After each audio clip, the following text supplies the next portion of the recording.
BJP के संगठन केंद्रीय महामंत्री बीएल संतोष का देहरादून दौरा। बीएल संतोष के प्रदेश कार्यालय पहुंचने पर विधायकों का लगा कार्यालय में जमावड़ा। पूर्व सीएम त्रिवेंद्र सिंह भी पहुंचे बीजेपी कार्यालय।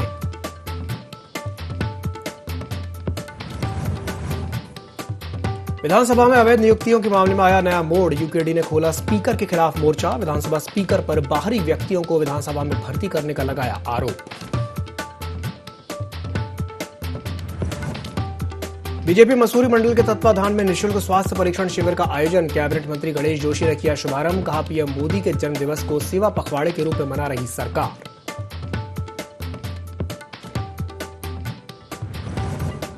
अंकिता हत्याकांड के बाद मुख्यमंत्री के निर्देशों का हो रहा पालन। होटल और रिजॉर्ट्स पर चल रहा प्रशासन का डंडा। मसूरी में भी दिखा असर।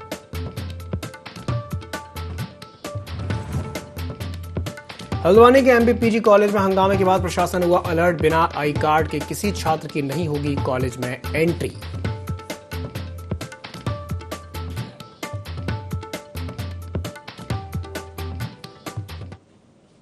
नमस्कार, IND24 में आप सभी का स्वागत है। मैं हूं आपके साथ दिव्यांशु जोशी। केंद्र सरकार ने पीएफआई पर 5 साल का बैन लगा दिया है। मुख्यमंत्री पुष्कर सिंह धामी ने भी केंद्र सरकार के इस फैसले का स्वागत किया और कहा कि प्रधानमंत्री मोदी की अगुवाई में नया भारत इस प्रकार की विभाजनकारी शक्तियों से निपटने में पूरी तरह से सक्षम है। देश की एकता और अखंडता बनाए रखना हम सभी का नैतिक कर्तव्य है।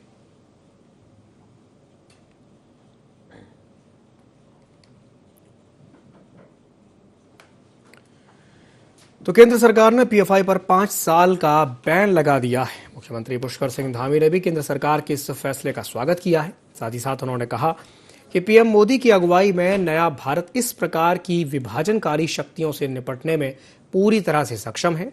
देश की एकता और अखंडता बनाए रखना हम सभी का नैतिक कर्तव्य है।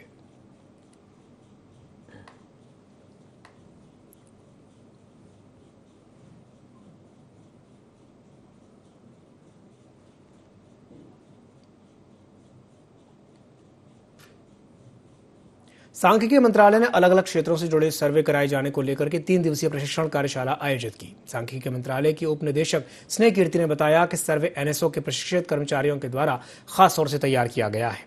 अनुसूचियों में सर्वेक्षणों से जुड़ी जानकारियां इकट्ठा की जाएंगी।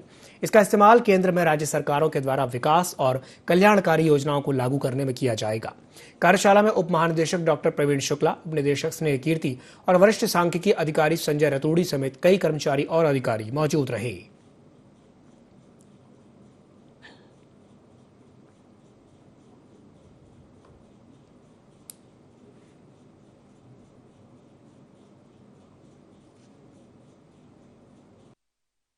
शेड्यूल को हम जो यहाँ पे हमारा 3 दिन का आरटीसी है, हम अपने जो इनोमिनेटर्स जो घर घर जाके हाउस होल्ड लेवल पे जाके अपना डेटा कलेक्ट करेंगे। कोई भी अपनी एक्टिविटी कर रहा है उसको हम कैप्चर करेंगे।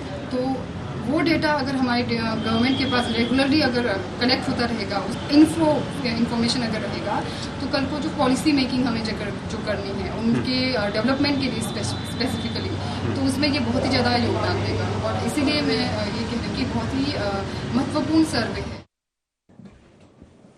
मुख्यमंत्री पुष्कर सिंह धामी ने सचिवालय में चिकित्सा शिक्षा एवं चिकित्सा स्वास्थ्य विभाग की बैठक ली। इस दौरान उन्होंने अधिकारियों को निर्देश दिए कि अस्पतालों में मरीजों को रजिस्ट्रेशन के लिए लंबी लाइनों में खड़ा न होना पड़े।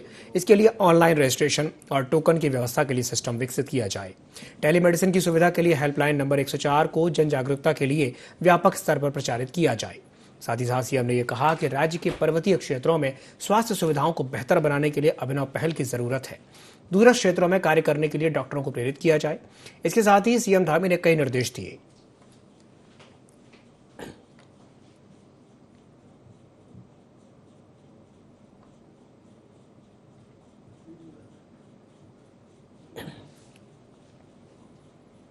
देश भर में प्रधानमंत्री नरेंद्र मोदी का जन्मदिन सेवा पखवाड़े के रूप में मनाया जा रहा है। इसी तहत जशपुर में निःशुल्क चिकित्सा शिविर का आयोजन किया गया, जिसमें लोगों को जांच करके उन्हें निःशुल्क दवाएं दी गई, जिसका क्षेत्र के लोगों ने बढ़ चढ़कर लाभ लिया। इस दौरान चेयरमैन प्रतिनिधि राशिद हुसैन ने बताया कि सेवा पखवाड़ा कार्यक्रम के तहत अल्पसंख्यक मोर्चे की तरफ से शिविर लगाया गया है, जिसमें निःशुल्क दवाइयां वितरित की गई हैं।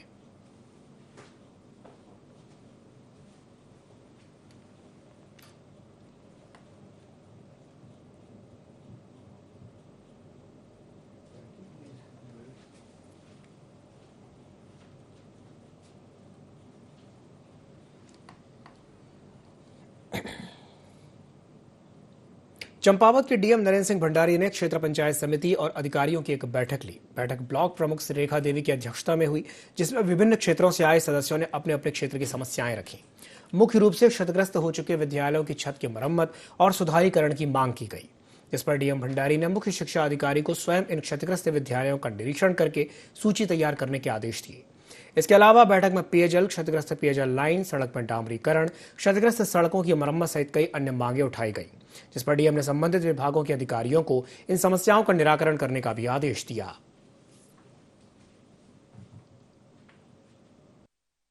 सभी विभागों के अधिकारीगण मौजूद रहे, जिलाधिकारी मौजूद रहे और जो भी समस्याएं आई उनका यहीं पे समाधान किया गया। जो समस्याएं यहाँ पे समाधान नहीं किया गया उनका समाधान के लिए जिलाधिकारी महोदय ने संज्ञान में ले लिया है। सारे डिपार्टमेंट्स के इश्यूज आए, पीडब्ल्यूडी, जल संस्थान, जल निगम, शिक्षा, स्वास्थ्य, हमारा कृषि, उद्यान, पशुपालन, जो सारे हमारे डिपार्टमेंट से रेखीय विभाग हैं, उनके मुद्दे आए हैं और कईयों का हमने मौके पे डायरेक्शन दिए हैं कि इनको रिजॉल्व कर लिया जाएगा एक हफ्ते के अंदर। और कई ऐसे हैं जिसमें टेंडर्स की कार्रवाई चल रही है, कई रोड्स हैं इनके पैचवर्क होने हैं और ऐसे कई हैं जो जिनके एस्टिमेट शासन गए हैं। मतलब एक तो है कि जो जनपद लेवल पे होने हैं वो तो निर्देश दे दिए जा चुके हैं, लेकिन जो शासन लेवल पे फंडिंग होनी है उसका हम परस्यू करेंगे। और मैंने कहा है कि हर हफ्ते हम मॉनिटर करेंगे कि जो बीडीसी में पास हुआ है उसको अगर हम हर हफ्ते मॉनिटर नहीं करेंगे तो उस पर प्रोग्रेस नहीं हो पाएगी और अधिक से अधिक जनता की जो समस्या है उनका समाधान कर सकें। उत्तराखंड विधानसभा में अवैध नियुक्तियों का मामला गरमाया हुआ है। अब यूकेडी ने विधानसभा अध्यक्ष रितु खंडूड़ी पर बड़ा आरोप लगाया है। यूकेडी नेता शिव प्रसाद सेमवाल का कहना है कि रितु खंडूड़ी ने दूसरे अध्यक्षों के नियुक्त किए गए कर्मचारियों को तो हटा दिया, लेकिन खुद ने भी उत्तराखंड के बाहर के व्यक्तियों को विधानसभा में नियुक्ति दे दी है। यूकेडी ने इसकी जांच करने की मांग की है।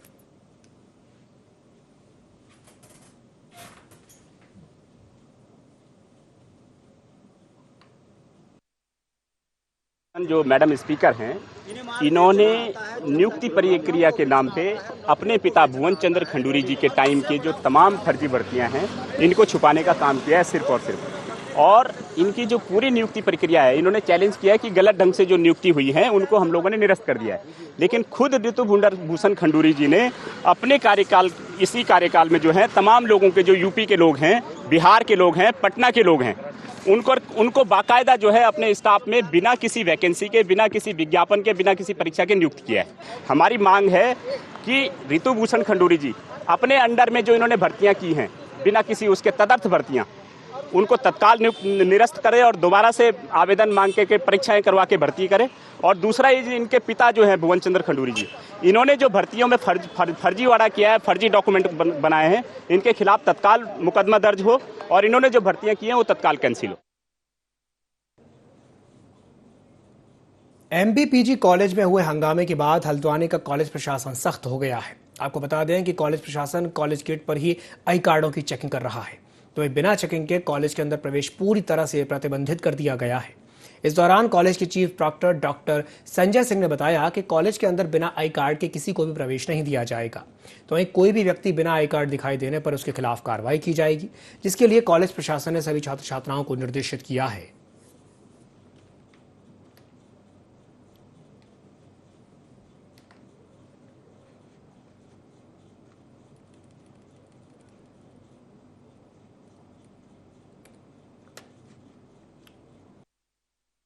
चाह रहा है कि बच्चों को लिमिटेड ही अंदर आने दिया जाए। जो कॉलेज के स्टूडेंट्स हैं वही कॉलेज में आएंगे, चाहे वो हमारे सेकेंड ईयर के छात्र हैं, थर्ड ईयर के छात्र हैं, एमए के हैं, या बीकॉम 1, 2 और 3 के हैं, या बीएससी के हैं, तो हम उन्हीं छात्रों को आने देंगे जो हमारे कॉलेज के स्टूडेंट्स हैं।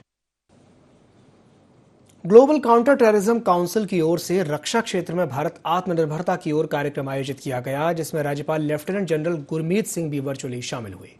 कार्यक्रम में राज्यपाल ने आत्मनिर्भर भारत अभियान को एक आंदोलन बताया। आत्मनिर्भर भारत अभियान का उद्देश्य भारत को सभी पहलुओं में आत्मनिर्भर बनाना है। उन्होंने कहा कि भारत समय के साथ साथ रक्षा क्षेत्र में आयात को कम कर रहा है और स्वदेशीकरण को बढ़ावा दे रहा है, जो आत्मनिर्भरता की ओर बढ़ा हुआ एक कदम है। उन्होंने कहा कि विश्व में एक सैन्य शक्ति बनने के लिए भारत को रक्षा उपकरणों के उत्पादन में आत्मनिर्भरता हासिल करनी होगी।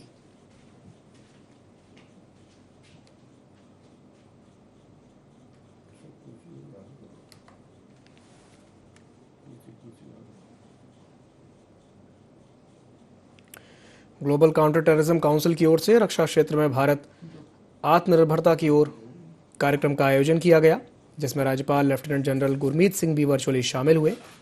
कार्यक्रम में राज्यपाल ने आत्मनिर्भर भारत अभियान को एक आंदोलन बताया।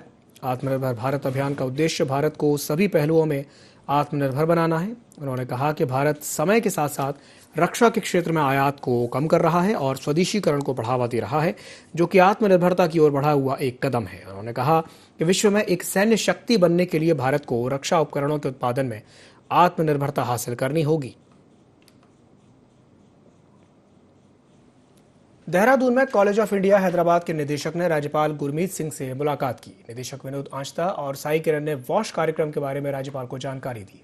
जल स्वच्छता और स्वच्छता में नवाचार किए जा रहे हैं। प्रतिनिधियों ने बीते दिनों शासन के दूसरे अन्य उच्चाधिकारियों से भी मुलाकात की थी और कई स्थानों का भ्रमण किया है। इसी सिलसिले में राज्यपाल से मुलाकात हुई है।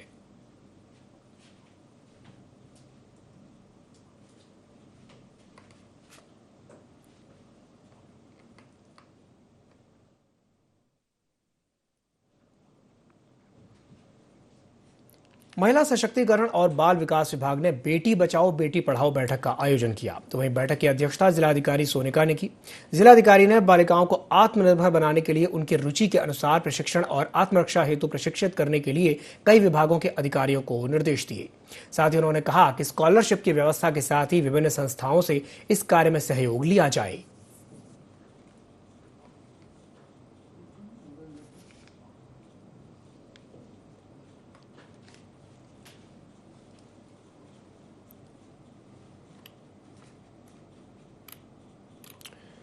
तो महिला सशक्तिकरण और बाल विकास विभाग ने बेटी बचाओ बेटी पढ़ाओ बैठक का आयोजन किया। तो वहीं बैठक की अध्यक्षता जिलाधिकारी सोनिका ने की। जिलाधिकारी ने बालिकाओं को आत्मनिर्भर बनाने के लिए उनकी रुचि के अनुसार प्रशिक्षण और आत्मरक्षा के लिए प्रशिक्षित करने के लिए कई विभागों के अधिकारियों को निर्देशित किया।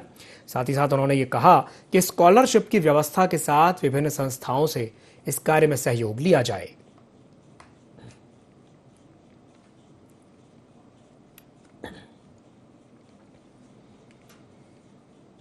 बाजपुर के होम्योपैथिक चिकित्सा केंद्र के चिकित्सकों ने कस्तूरबा गांधी आवासीय छात्रावास में निःशुल्क स्वास्थ्य शिविर का आयोजन किया, जहां चिकित्सक ने छात्राओं को डेंगू से बचाव की जानकारी दी और साथ ही 76 बालिकाओं का स्वास्थ्य परीक्षण करके छात्राओं को निःशुल्क दवाइयां भी वितरित की।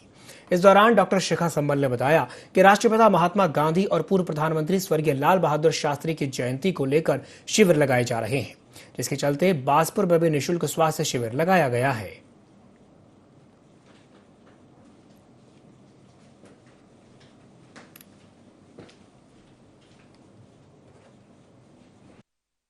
होम्योपैथिक विभाग के निदेशक महोदय, होम्योपैथिक चिकित्सा सेवाएं देहरादून उत्तराखंड एवं जिला होम्योपैथिक चिकित्सा अधिकारी डॉक्टर महेश चंद्र जोशी द्वारा निर्देशानुसार हम लोग यहाँ पर उपस्थित हुए हैं और आज हम यहाँ पर कस्तूरबा गांधी महिला छात्रावास जो विद्यालय है उसमें आवासीय विद्यालय में आए हुए हैं और आज हमारा मेन उद्देश्य इन छात्राओं के बीच में आने का यही है कि हम डेंगू के लिए अवेयरनेस करने के लिए आए हुए हैं। डेंगू से बचाव की जानकारी दे रहे हैं, बल्कि छात्राओं को साथ में जो यहाँ पर समस्त उपस्थित स्टाफ है उसको हम ये बता रहे हैं कि क्या क्या कॉम्प्लिकेशंस या जटिलताएं हो सकती हैं, जिसके लिए आपको आगाह रहना है और समय रहते ही अगर निकटवर्ती स्वास्थ्य केंद्र में पहुँच जाए मरीज तो उसकी बहुत सारी हानि बचाई जा सकती है। उसकी क्या कहते हैं, बहुत सारी जटिलताओं से उसको बचाया, कॉम्प्लिकेशन से बचाया जा सकता है। पिथौरागढ़ में आपदा से निपटने की पूर्व तैयारियों को लेकर के मॉक ड्रिल का आयोजन किया गया। राजकीय इंटर कॉलेज ने आपदा प्रबंधन विभाग को सूचना दी कि भूकंप आने से 2 स्कूलों के बच्चे दबे हैं। सूचना पर आर्मी, आईटीबीपी, एसएसपी से लेकर के एनडीआरएफ, एसडीआरएफ समेत स्वास्थ्य और फायर सर्विस विभाग की टीम मौके पर पहुंची और राहत बचाव कार्य में जुट गए।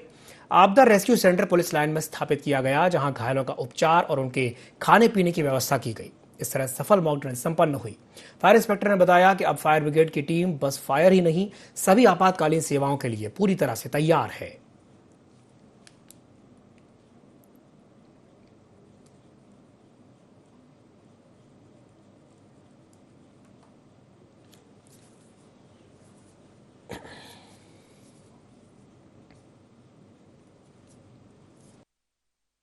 यूनिट जो है पहले फायर का ही काम करती थी, लेकिन अब पूरी आपातकालीन सेवाओं के लिए तैयार है।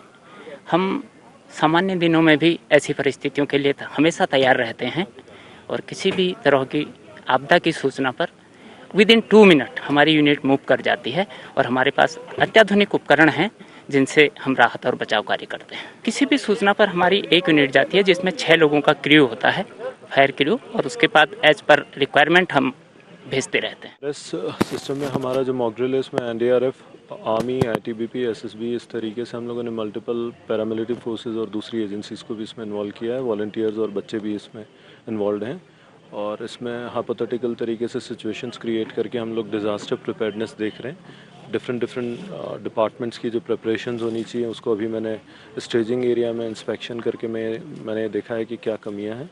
अदरवाइज इसमें प्लानिंग सेक्शन, लॉजिस्टिक सेक्शन और ऑपरेशन सेक्शन और रिस्पॉन्सिबल ऑफिसर के तौर पे डीएम एक डेस्क पे बैठकर उसको पूरा का पूरा रिव्यू करते हैं।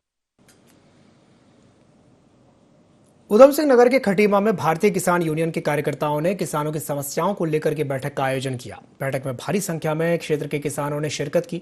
तो वहीं किसानों ने प्रशासन से मांग की कि सरकारी क्रय केंद्रों पर 1 अक्टूबर से धान खरीदी शुरू की जाए ताकि किसानों का धान समय से तौल हो जाए और भुगतान भी हो जाए।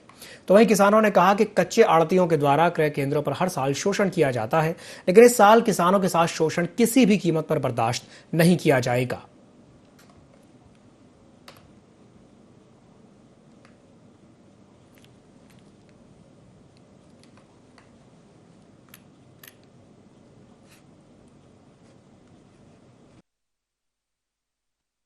एक अक्टूबर से जो हमारी खरीद शुरू हो रही है उसी के विषय में हम ये सुनना चाहते हैं सभी किसानों से कि गत वर्ष में किसानों को हमारे क्या क्या परेशानियां आई।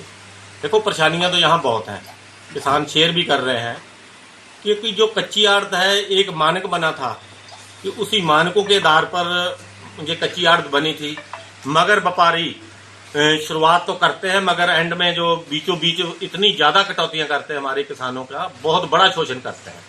उसी बारे में हम जहां आज इकट्ठे हुए हैं कि ये जो शोषण होगा ये हम किसी भी कीमत पर किसानों का नहीं होने देंगे। बासपुर कोतवाली पुलिस में पहली बार एफआईआर दर्ज की गई है, जिस पर पुलिस ने तत्काल कार्रवाई की है। बाइक चोरी की एफआईआर पर पुलिस ने बाइक समेत दोनों आरोपियों को गिरफ्तार कर लिया है। बेरिया रोड स्थित लेवड़ा पुल के पास से बाइक चोर पकड़े गए थे। एफआईआर दर्ज हुई है, ये मेरे ख्याल से जनपद में दूसरा ऐसा थाना है जो ये एफआईआर हमारे कोतवाल साहब ने यहाँ पर दर्ज की है, जिसमें एक 379 का अभियोग पंजीकृत किया गया। एक मोटरसाइकिल चोरी हुई थी और उसी एफआईआर के आधार पर जो है हमारे थाने स्तर से इंस्पेक्टर द्वारा एक टीम गठित की गई, जिसमें जो है मोटरसाइकिल भी बरामद कर ली गई है तथा उसमें 2 अभियुक्तों को गिरफ्तार कर दिया गया है। हरिद्वार पंचायत चुनाव में इस बार मुख्यमंत्री पुष्कर सिंह धामी का दम देखने को मिला है। धामी के दम पर 14 जिला पंचायत सीटों पर बीजेपी का कब्जा हुआ है। पहले सिर्फ 4 सीटों पर ही बीजेपी का कब्जा था। जिला पंचायत अध्यक्ष पद के लिए बीजेपी मजबूत स्थिति में है। जनता ने सीएम धामी के काम पर जनादेश दिया है। तो पंचायत चुनाव में मुख्यमंत्री पुष्कर सिंह धामी का दम देखने को मिला है। धामी के दम पर 14 जिला पंचायत सीटों पर बीजेपी को जीत मिली है। पहले सिर्फ 4 सीटों पर बीजेपी का कब्जा था। जिला पंचायत अध्यक्ष पद के लिए बीजेपी अब मजबूत है। जनता ने सीएम धामी के काम पर जनादेश दे दिया है।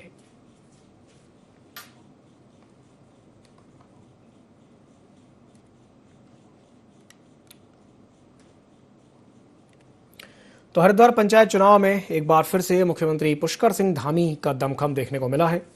सीएम धामी के दम पर 14 जिला पंचायत सीटों पर बीजेपी को जीत मिली है। पहले सिर्फ 4 सीटों पर ही बीजेपी का कब्जा था, लेकिन अब 14 जिला पंचायत सीटों पर बीजेपी को जीत हासिल हुई है। जिला पंचायत अध्यक्ष पद के लिए बीजेपी मजबूत स्थिति में है। जनता ने सीएम धामी के काम पर जनादेश दिया है।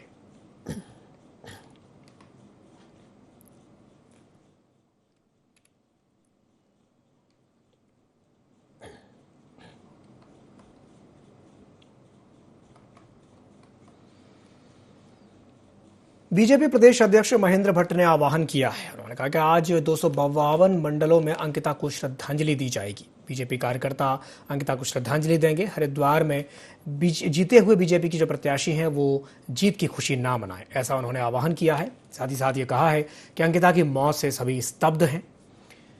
शहरी क्षेत्रों में कैंडल मार्च भी निकाला जाएगा। साथ ही साथ उन्होंने ये भी कहा कि दोषियों पर कड़ी कार्रवाई होगी।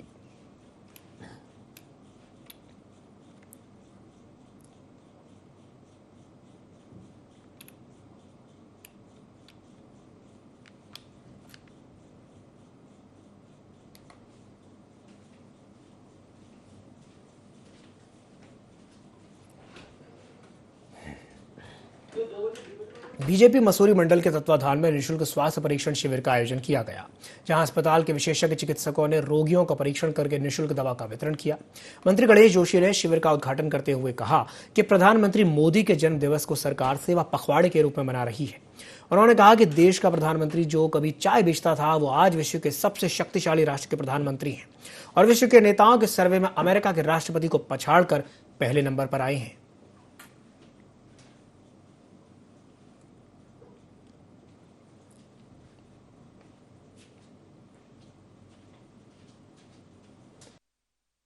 सेवा के काम हो रहे हैं, दिव्यांगों को ऋण बांटने का काम हो रहा है, जो विकलांग लोग हैं उनको सम्मानित का कार्यक्रम हो रहा है, विभिन्न क्षेत्रों में अच्छा काम कर रहे हैं किसान हो चाहे सैनिक को सम्मानित करने का कार्यक्रम हो रहा है। तो सारे सेवा के काम पखवाड़े में हम लोग कर रहे हैं। इसी श्रृंखला में आज मसूरी के अंदर एक स्वास्थ्य केंद्र यहाँ पर लगाया गया है। इसमें एक नामी हॉस्पिटल के अच्छे क्वालिफाइड डॉक्टर्स यहाँ पर आए हैं, वो लोगों को देख रहे हैं, उनको दवाइयाँ दे रहे हैं। इसी के साथ बुलेटिन में फिलहाल के लिए इतना ही। दीजिए इजाजत। नमस्कार।